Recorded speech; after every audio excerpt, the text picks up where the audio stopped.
Hagupit ng bagyong Aghon naramdaman sa iba't ibang lugar sa Batangas nitong weekend. May detalye si Paul Hernandez ng GMA Regional TV, Balitang Southern Tagalog. Malalakas na hangin at ulan, yan ang gumising sa mga residente kahapon ng umaga sa pananalasan ng bagyong Aghon sa San Juan, Batangas. Ilang poste ng kuryente ang natumba dahil sa lakas ng hangin dala ng bagyo. Wala pa ring supply ng kuryente sa lugar. Humambalang din sa kalsada ang ilang natumbang puno. Binaha ang ilang bahagi ng San Juan kaya hindi madaanan ng mga residente kahapon. Ang ilang residente naglagay na ng pangharang para ilihis ang umaagos na baha. Ang magkakapatid na Maricris na mula Barangay Mabalanoy lumikas na sa Barangay Hall dahil sa takot na tumaas pa ang baha sa kanilang lugar. Mahirap po ganan pong mga bata, ng kawawa po. Pag nabat na baka po delikado. May ilan pang lumikas na residente ang pansamantalang nanatili sa paaralan. Malalaking alon ang humahampas sa baybayin sa bayan naman ng Mabini.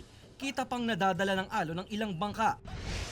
Malalakas na ulan at hangin rin ang naranasan sa Lipa City, Batangas. Natumba rin ang poste ng kuryente sa Purok 7 sa Barangay Anilaw.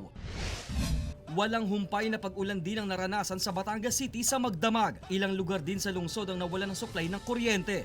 Sa Batangas Port, ilang araw nang kanselado ang biyahe ng mga barko sa lahat ng destinasyon dahil sa malalaking alon. Kailangan pa namang makauwi sa Puerto Galera ni Salahudin para sa graduation ng anak pero bigo siyang makabili ng tiket. Galing pa siyang Lanao del Sur. Ay hindi pa daw pwede mag-release ang ticket dahil wala pa, may signal pa daw. Inip na ang mga stranded na pasahero na sa huling tala ng Philippine Ports Authority ay sumampa na sa mahigit 2,000. Ay kailangan magtiis kasi no choice tayo eh. Andito na eh. Wala namang may gusto niya na may bagyo na darating. Ang abiso ng otoridad, alamin ang schedule ng shipping lines at lagay ng panahon para hindi maabala. Depende sa laki ng barko ang pinapayagan.